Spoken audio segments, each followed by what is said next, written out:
देवाधिदेव महादेव के चरणों में प्रणाम करतनी। इस कालखंड के प्रथम शिव शिष्य साहब श्री हरिंद्रानंद जी के प्रणाम करतनी।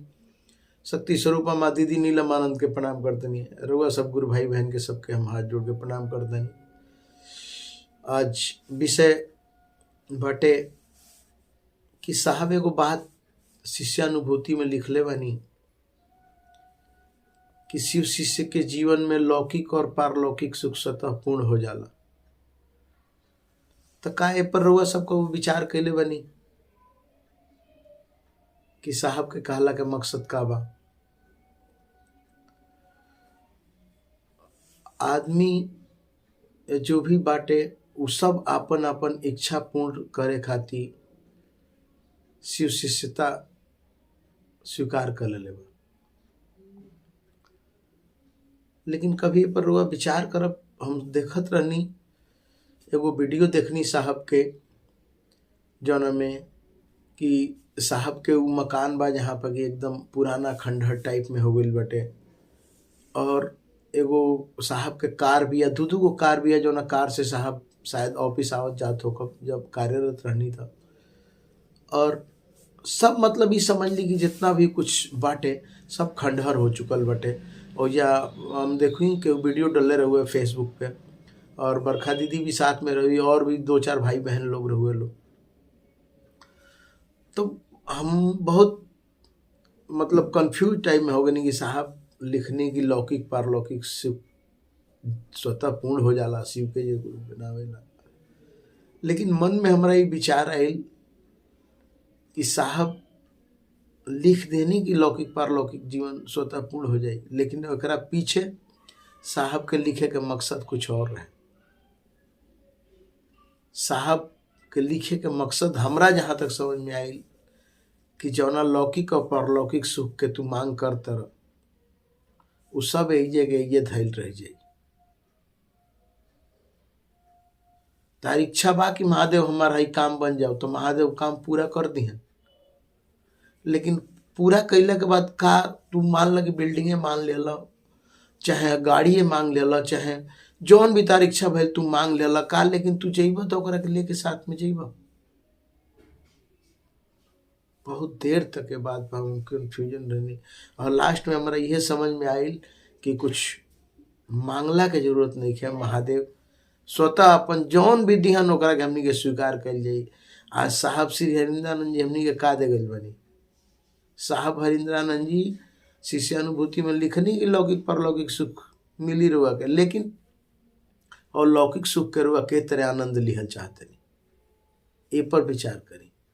और पारलौकिक सुख के रुआ के तरह विचार आनंद लिहल चाहते नहीं। जौन कर्म क के जाए तौने पारलौकिक सुख होई।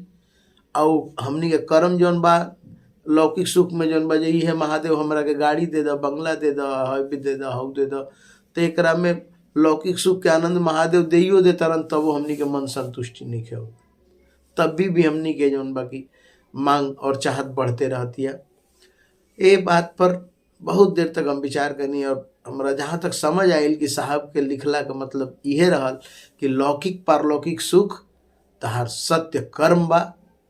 यदि सत्य कर्म तू करे लगबा तो तारा के लौकिक सुख में कोनो चीज के जरूरते ना पड़ी, खुद में आनंदमय हो जीवा, तार जीवन आनंदमय हो जाई। पारलौकिक सुख एजा से जईवा लोग जैसे कि आज साहब भी पारलौकिक सुख का आनंद लेते नहीं कि ना। आज हमनी के 9 करोड़ शिव शिष्य परिवार भाई बहन हम जौन बाकी साहब के पूजा करताटे, अर्चना करताटे, नमन करताटे, तो पारलौकिक सुख साहब लेते नहीं कि ना। और वह सब बात पर जरूर विचार करब कि लौकिक सुख उहे बा जहाँ तक हमरा समझ में आयल बा। लौकिक सुख में साहब इ नहीं लिखले कि तू बंगला मांगला, गाड़ी मांगला, मोटर मांगला, हई मांगला, हव मांगला। लौकिक सुख हुआ बा कि तार मन एक युग में संतुष्ट हो गई कि महादेव हमरा के अब कुछ ना कहीं, महादेव खाली हमरा के रौरा मिल जाई, तो यह लौकिक सुख बा। और गईला के बाद तो पारलौकिक सुख उहे हुई जबकि यह भाई बहन याद करके कही कि एगो शिव शिष्य परिवार में एगो भाई थे या एक बहन थी जो कि शिव गुरु का से बहुत जुड़े रहे लो, बहुत बढ़िया से चर्चा करे लो, बहुत बढ़िया से लोगन से बात विचार करे लो, सबका सुख दुख में खड़ा रहे। ई न पारलौकिक सुख हुई जहाँ तक हमरा समझ में आता। और साहब ये साबित कहनी वो वीडियो देख के हम सोचने लगनी कि बताओ आज साहब कितना का से का कहनी, हर सब खंडहर हो गई बाटे। आज ओइजा केहू रहे वाला नहीं है, कोई देखे वाला नहीं है, लोग जाके देखा तटे कि कैसे का होता। तो ऐसे हम रुआ सबसे यह कह प्रणाम करते हैं रुआ सबके, और विशेष ना कहते हुए यह कह कि जहाँ तक हमरा समझ में आयल बा कि लौकिक पारलौकिक सुख है बा कि जौन हमनी के मिलत हटे सत्य राह पे चली जा, महादेव के से दया मांगी जा, महादेव के चर्चा करी जा, प्रणाम निवेदित करी जा। जौन दे दिहन महादेव तौनो ठीक बा, जौन ना दिहन तौनो ठीक बा महादेव के, लेकिन शरण में रही। हमरा जबान पर महादेव के नाम रहे, आत्मा में महादेव के नाम रहे, या मस्तिष्क में महादेव के नाम रहे, ये हमार लौकिक सुख बा। आ परलौकिक सुख तो जब प्राप्त हुई तो देख ले जाई, लेकिन जब हमनी के सत्य कर्म करके जाए जाता परलौकिक सुख भी एकदम स्वतः बढ़िया हुई, और जौन बाकी नीमन हुई एकदम साहब हरिंद्रानंद जी नियर हमनियों के लोग पूजा ना करी, लेकिन ये जरूर कही कि गुरु भाई बहन अच्छा रहलन और बढ़िया जौन बाकी लोगन से प्रेम भाव रहल हवे, और शिव गुरु के चर्चा के प्रति हमेशा जागरूक रहन। तो इतना कह के हम रुआ सबके अपना वाणी के विराम देते नहीं, और वह सब जरूर है बात पर विचार करब कि लौकिक कौना लौकिक हमनी के बात करते नहीं, जौन लौकिक की हमनी के सब है छोड़ के जाए के बाद एगो सुइयो ले जाए के इजाजत नहीं खे हुई, तो कौना लौकिक के बात करते हैं। यही मन हवे, यदि हमरा के एगो गाड़ी मिल गई तो मन करी कि 2 गो गाड़ी मिल जाओ, एगो बंगला मिल गई तो मन करी कि 4 गो बंगला मिल जाओ।